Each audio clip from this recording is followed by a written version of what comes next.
चिंतन श्री गुरुदेव दत्त.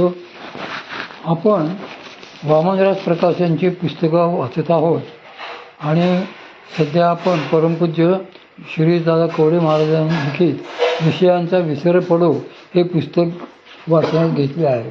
काल आपण आपला प्रपंचाचा संकल्प किंवा हठयोगाची मूर्छा समाधी पाहिलं. आज चित्त म्हणजे काय हे बघूया. चित्त याचा अर्थ कोणत्या तरी गोष्टीचे चिंतन करणे. मग हे चिंतन कशाचे का असेना, एखादी गोष्ट इतकी सुंदर का आहे म्हणून त्या गोष्टीचे चिंतन करणे हाही चिंतनाचाच भाग आहे. त्या चित्ताचीच क्रिया आहे. कुठल्याही गोष्टीचा विचार करणे, चिंतन करणे याला चित्त क्रिया म्हणतात. त्या वृत्तीचा हा भाग, तिसरा भाग सांगितला तो बुद्धी. बुद्धी व चित्त यामध्ये एक सूक्ष्म भेद असा आहे की हे चित्त चिंतन करते खरे, पण त्याला बरे वाईट काही कळत नाही. ते सगळ्याच गोष्टीचे चिंतन करते. हा विषय चांगला आहे का वाईट त्याला माहीत नाही. जशी माशी असते ना, माशी घाणीवरही बसते आणि गुळावरही बसते. तिला चांगले असो वाईट असो दोन्ही सारखेच. फक्त हे चित्त भीते एकाच गोष्टीला, परमात्म्याला. त्याचे चिंतन हे करीत नाही. जशी माशी अग्नीला भीते तसे ती सगळ्या गोष्टींवर बसेल पण अग्नीवर बसणार नाही, कारण तिचा मृत्यू आहे तिथे. तसे हे चित्त सगळ्या गोष्टींचे चिंतन करील पण ते परमात्म्याचे चिंतन करीत नाही, कारण त्याचा मृत्यू आहे त्यात. संपले तिथे हे चित्त. पण बुद्धीच्या ठिकाणी विचारांची कुवत आहे आणि सारासार विचारांचीही कुवत आहे. हे चांगले, हे वाईट, हे मैल आहे, हे चोख असा आतून स्फुरणाचा भाग ती देते. अमुक एक गोष्ट चांगली ती करायला पाहिजे, अमुक गोष्ट वाईट आहे ती सोडायला पाहिजे, असे आतून जी सुचवते तिला बुद्धी म्हणतात. पण त्या बुद्धीची एक वाईट खोड आहे. जशी मनाची एक वाईट खोड आहे की ते देखलिया गोडीच्या ठाया चोके. त्याला जिथे गोड वाटते तिथे ते चोकावतं. चांगले वाईट न कळता दिसेल त्या गोष्टीचे चिंतन करीत राहणे ही चित्ताची खोड. आणि बुद्धीची खोड काय? या बुद्धीची धाव नेहमी सुखाकडे असते. ही सुखाचा शोध लावायला प्रयत्न करते. अशी खोड या बुद्धीची. आपण रात्रंदिवस जे धडपडतो, रात्रंदिवस प्रयोगशील असतो, सारख्या काहीतरी खटपटी करतो, ते कशासाठी? या सगळ्यांचा निष्कर्ष आहे सुखासाठी. केवळ सुखाचा शोध घेण्यासाठी ही धडपड चाललेली असते. कुठलीही गोष्ट असो, मग ते सुख तुम्हाला स्वतःच्या अंगाला लागत असेल किंवा आप्तेष्टांना, नातेवाईकांना मिळत असेल, ही सुखाचा शोध घेते. पण या बुद्धीला त्यातला एक भाग कळत नाही की हे जे सुख आहे ते प्रपंचाचे हे क्षणभंगूर आहे, हे नष्ट होणार आहे. हे सुख चिरकालान टिकणारे आहे नव्हे, हे मात्र या बुद्धीचा कळत नाही. म्हणून ही बुद्धी या जीवाला अंतःकरणाला आंधळ्यासारखी फिरवीत असते. गोष्ट बेफाम टॅक्सीवाल्याची. एखादा डोळस माणूस समोर बघून चालतो आणि त्याच्या खांद्यावर हात ठेवून आंधळा माणूस चालतो. आंधळ्याची काठी हे भगवान. पण जर तो डोळस आंधळ्याहून आंधळा असेल तर तो त्याला धडपडत नेतो. तशी ही बुद्धी अंतःकरणाला आणि जीवाला धडपडत नेते. तिलाच माहिती नाही कुठे जायचे ते. यासाठी मामा एक सुंदर मजेशीर गोष्ट सांगायचे. एक गृहस्थ मुंबईला गेले आणि एका टॅक्सीमध्ये ते बसले. टॅक्सीवाला होता मुंबईचा, बेफाट टॅक्सीवाला. अशी एक म्हण आहे की पुण्याचा रिक्षावाला आणि मुंबईचा टॅक्सीवाला हे हवेतून चालतात की रस्त्यावरून ते कळत नाही. असा बेफाट जाणारा तो मुंबईचा टॅक्सीवाला त्याच्या टॅक्सीत हे बसले. तो इतका बेफाट टॅक्सी चालवायला लागला की यांच्या पोटात गोळा सुटला. विशेषतः जेव्हा वळणावर तो वळायचा तेव्हा त्यांना वाटायचे की मरतोच आता आपण. गाडी वळताना त्यांना वाटायचे की आता मात्र हा आपला शेवटचा क्षण. त्यांना दरदरून घाम फुटायचा. शेवटी न राहून त्याने त्याच्या खांद्यावर हात ठेवला व म्हणाले, अरे बाबा, तू फार भयानक गाडी चालवतोस. मला फार भीती वाटते. जरा सांभाळून बघून वळत जा. तो म्हणाला, अहो मालक, मला सुद्धा पहिल्यांदा अशीच भीती वाटायची, पण आता नाही वाटत. ते म्हणाले, कसे काय? हा म्हणाला, सोपे आहे. वळताना मी जसे डोळे घट्ट मिटून घेतो तसे तुम्ही पण डोळे मिटून घ्या, म्हणजे झाले.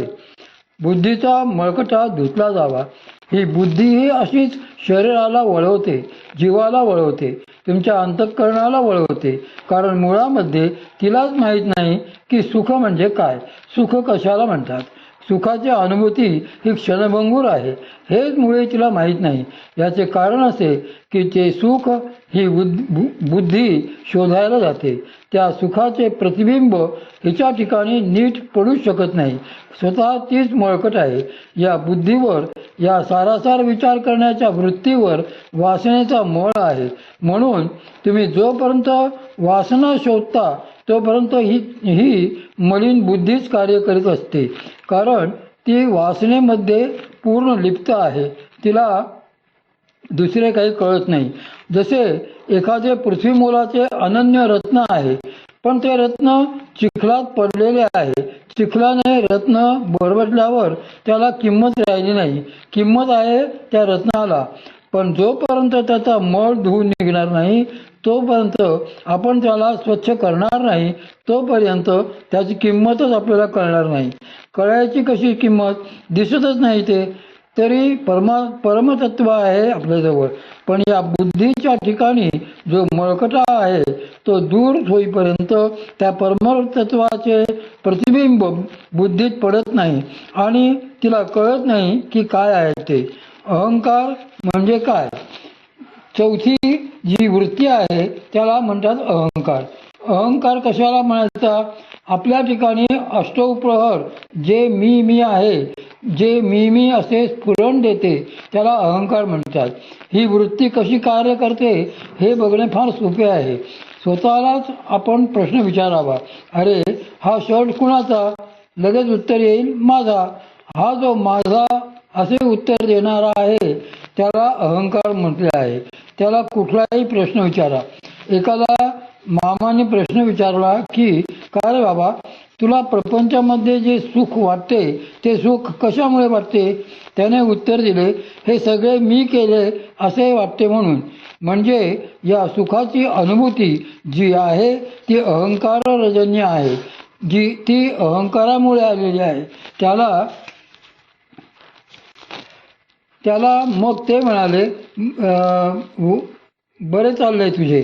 आता मला सांग की जर हा मी तू बाजूला ठेवलास की जो सतत मी म्हणतो तर काय होईल? त्याने खूप विचार केला आणि म्हणाला, जर हा बाजूला ठेवला तर उत्तर पण देता येणार नाही. उत्तर कोण देणार? हा जर बाजूला ठेवला तर उत्तर संपले, तिथे उत्तर देता येणार नाही. हा अहंकार जो आहे तो असा आहे. माऊलींनी त्याचे आणखी एक वैशिष्ट्य सांगितले आहे की, नवल अहंकाराची गोठी विशेषे न लगे अज्ञानाचे पाठी, परी सज्ञानाचे झोंबे कंठी नाना संकटी नाचवी.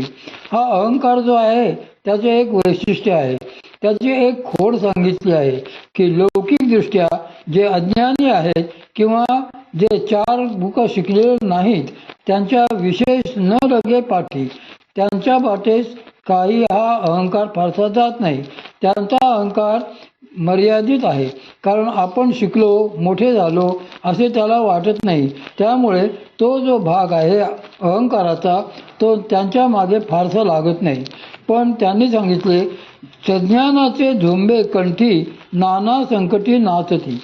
ज्याला असे वाटते की मी शिकलो, शहाणा झालो, त्याच्या गळ्याला लागून धरून तो अहंकार झोंबतो, त्याला रात्रंदिवस तो अहंकार नाचवतो.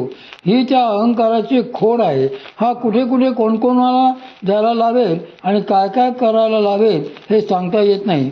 सुख दुःखाची जाणीव आहे तो देखील अहंकाराच्या आचारावर. व्यवहारातल्या सुखदुःखांची व्याख्या संतांनी अशी केलेली आहे की जिथे जिथे व्यवहारामध्ये तुमचा अहंकार पोचला जातो, पुष्ट होतो, तिथे तिथे तुम्हाला सुख वाटते आणि जिथे जिथे तुमचा अहंकार तोडला जातो, तुडवला जातो, तिथे तिथे तुम्हाला दुःख वाटते.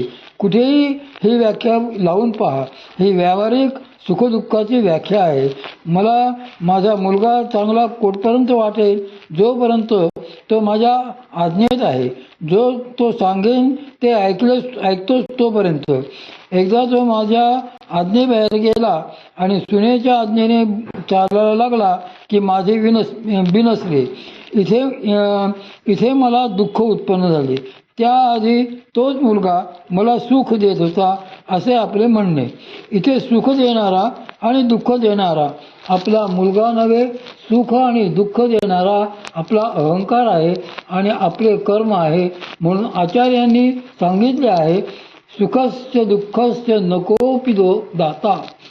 व्यवहारामध्ये जी सुखदुःखे येतात ती देणारा देव नाही, ती सगळी सुखदुःखे देणारे सद्गुरू नाही.